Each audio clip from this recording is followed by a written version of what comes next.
გარემოს ცვლილებები და ადამიანის რეაქციები ხმელთაშუა ზღვის რეგიონში მეოთხეულ პერიოდში. საერთაშორისო პროექტის ფარგლებში, რომელიც იუნესკოს ეგიდით ხორციელდება, ვარძიას 15 ქვეყნიდან ჩამოსული არქეოლოგები, გეოგრაფები და გეოლოგები ესტუმრნენ. მათ რეგიონში კლიმატური ცვლილებები და ბუნებასთან ადამიანის ადაპტაცია შეისწავლეს. ვარძია არის ერთ-ერთი საუკეთესო ობიექტი ადამიანისა და ბუნების თანაარსებობის, ამბობს გეოლოგიის მეცნიერებათა დოქტორი, თუმცა ავთანდილ ოქროსცვარიძე განმარტავს, რომ ვარძია დიდი პრობლემის წინაშე დგას. მისი თქმით, აქ ადგილი ჰქონდა ვულკანის ამოფრქვევას, რა დროსაც ფერფლი ქანად გადაიქცა და სწორედ ეს ქანები შეიცავს ადამიანის ორგანიზმისათვის საშიშ ნივთიერებებს.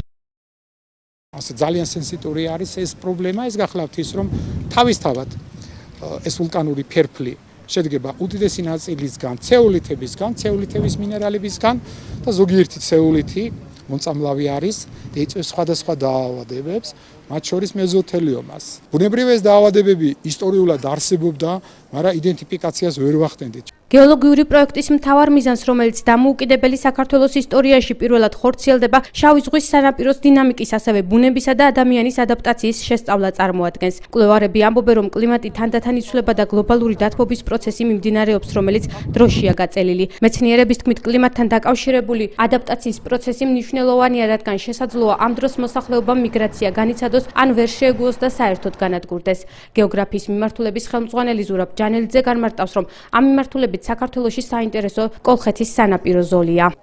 მოჩენილია რამოდენიმე ტოფქვეშა ნამოსახლარი, ანუ ზღვის სანაპიროზე ცხოვრობდნენ ადამიანები დაახლოებით 5000-4000 წლის წინ და შემდეგ ეს ტერიტორია დაფარა ჭაობებმა, ტორფიანმა ჭაობებმა და ადამიანებმა დატოვეს ეს ტერიტორია. ზუსტად თემას თუ როგორ იცვლებოდა ბუნება, გარემო და როგორ რეაგირებდა, როგორ რეაქცია ჰქონდა ბუნების ცვალებადობასთან ადამიანს, ზუსტად აი ამ თემასთანაა დაკავშირებული კოლხეთის სანაპირო ზოლის ჭაობები და იქ მცხოვრები ადამიანები. პროექტი გარემოს ცვლილება და ადამიანის რეაქციები ხმელთაშუა ზღვის რეგიონში მეოთხეულ პერიოდში საქართველოდან დაიწყო. პირველი სამეცნიერო კონფერენცია ილიას სახელმწიფო უნივერსიტეტში ჩატარდა.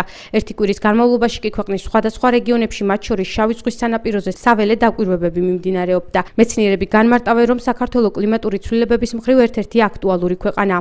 ამავე დროს იგი ხმელთაშუა ზღვას კასპიის ზღვასთან აკავშირებს. სწორედ ეს გახდა ერთ-ერთი მიზეზი იმისა, რომ პროექტი საქართველოდან დაწყებულიყო.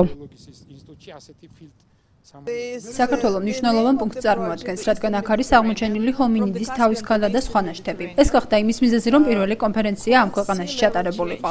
ჩვენ მოვიარეთ საქართველოში სხვადასხვა ტერიტორიები და დავაკვირდით მის გეოგრაფიულ და გეოლოგიურ მოვლენებს, რაც ძალიან საინტერესოა. ეს არის პირველი პროექტი, რომელიც საქართველოში დაიწყო. ჩვენ ვსწავლობთ გეოლოგიურ და ისტორიულ პროცესებს, თუ ის რა გავლენას ახდენს თანამედროვე ადამიანზე. პროექტი მასშტაბურია და აუცილებლად გაგრძელდება. პროექტთან დაკავშირებით გამოცემულია ნაშრომების კრებულიც, რომელმაც საერთაშორისო არენაზე დიდი რეზონანსი გამოიწვია. კვლევარები მიწისძვრების მიმართულებითაც მუშაობენ და სწავლობენ, თუ რა გავლენას მოახდენს განვითარებულ ცივილიზაციაზე აღნიშნული ფაქტორი. მეცნიერები განმარტავენ, რომ ამ მხრივ განსაკუთრებით დიდი საშიშროება ქალაქებს ემუქრება. გეოლოგების ყურადღების ცენტრში აღმოჩნდა თბილისშიც, რომელიც აქტიურ სეიზმურ ზონაში მდებარეობს.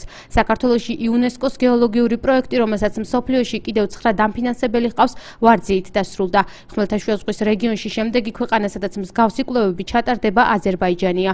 პროგრამა 5 წლიანია და დასკვნები, რომელიც კლიმატის გავლენას, ასევე ბუნებისა და ადამიანის ადაპტაციას ეხება, 2017 წელს